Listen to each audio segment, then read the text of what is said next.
Now, the National Cabinet also considered this evening issues relating to commercial tenancies as well as residential tenancies, and they agreed a series of principles which I will release through the statement.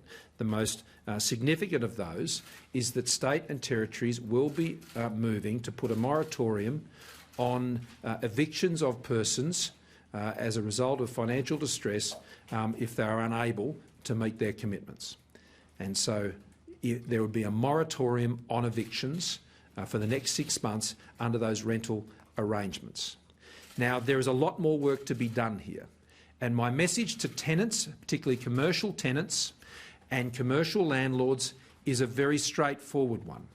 We need you to sit down, talk to each other and work this out about looking at the businesses which have been closed, businesses that may have had a significant reduction in their revenues, and we need landlords and tenants to sit down and come up with arrangements that enable them to get through this crisis.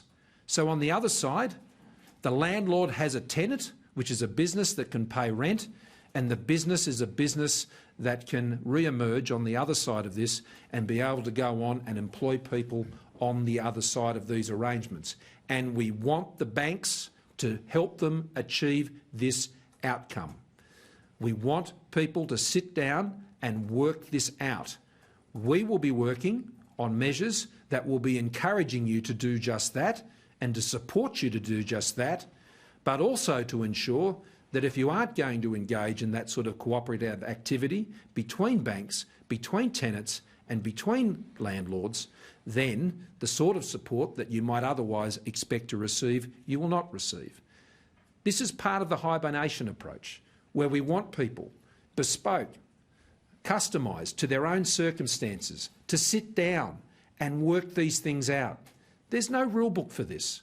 We are in uncharted territory, but the goal should be shared, and that is a business that can reopen on the other side, not weighed down by excessive debts because of rental arrears, a landlord that has a tenant so they can continue into the future to be able to support the investments that they have made, and banks that have clients, both the landlords and the businesses, the three of them working together to ensure those businesses can get through and be there on the other side.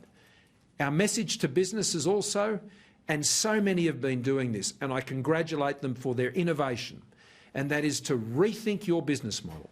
We now have restaurants who are acting through takeaway. Good for them.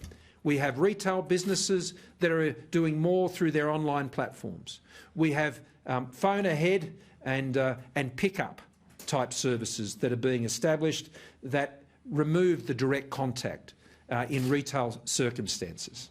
And people, we need to exercise their discretion when they're going into shopping centres and retail supermarkets and things of that nature to be observing the strict rules around social distancing. We're asking businesses to adapt to what is not a usual set of circumstances. They must be sustainable because they will run for, we believe, at least 6 months, and we want to be able to get everybody through. So we are seeking their support. We will have more to say about commercial tenancies in the days ahead. The treasurers of all the states and territories, led by Josh Frydenberg as the federal treasurer, have been working very hard on this. We'll be engaging with business and landlords and banks over the next couple of days to seek to get even stronger provisions in place so they can all sit down and get this sorted. But there's nothing stopping anyone sitting down tomorrow and working out a good deal that sees everybody through. It means everyone's going to have to carry a bit. Now, the government is also will be doing that as we move to our next phase of our economic supports, so we can all get through. I'm going to pass you over to Professor Kelly and Murphy. Sorry, we gave him a day off yesterday, which he thoroughly deserved. And so, thank you very much, Brendan.